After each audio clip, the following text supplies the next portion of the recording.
You know, what's funny what kind of foods you love as an adult but hated as a child? Tomato cucumber salad is one of them for me. This is fire though. All right, guys, so for our ingredients, very, very simple. We have some vine ripened tomatoes, some mini cucumbers. I'm going to be using a red onion.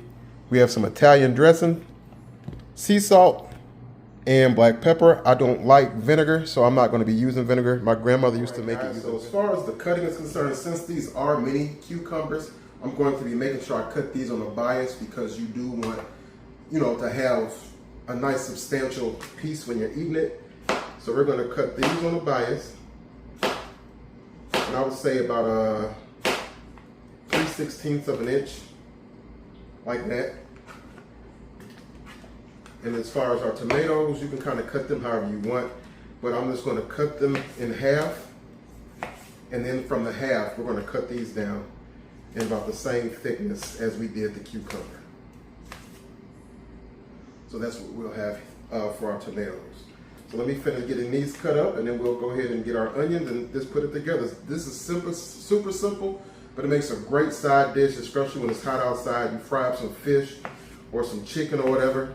Have this on the side, you'll be good to go. So, all right, family, so we got our tomatoes, cucumber, and red onion all chopped up. Now, when you're assembling this, you kind of want to layer everything, so you'll go tomato, cucumber, onion, tomato, cucumber, onion, and just put it into your dish that way.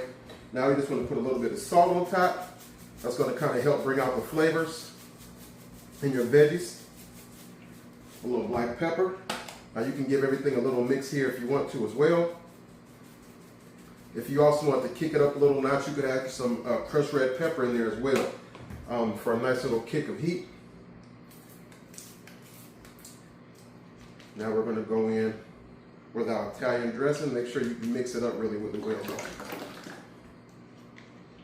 Again, you could use vinegar. Now, if you use vinegar, it's going to be even more healthy because vinegar essentially has absolutely no stats as far as fat and things of that nature. Your Italian dressing does, but it's not going to kill you. It's still going to turn out really, really well. So after you get everything assembled like this, what you want to do is just let it sit up for about an hour to where everything can meld together. Once it's done, you'll be ready to go. Again, you can serve this with as a side dish. You can eat it as a salad, a little fried fish, a little fried chicken, or whatever you got going on, and boom, you're ready to rock. So here it is. Looks delicious. Hope you guys enjoyed. Make you some too. You'd be amazed a lot of the things you said you didn't used to eat as a kid. You'll probably enjoy them as an adult. So start venturing back out. Give some things a try, and I bet you'll like it too. You guys make sure to like, comment, subscribe. Till the next time, God bless you. We'll catch you on the next one.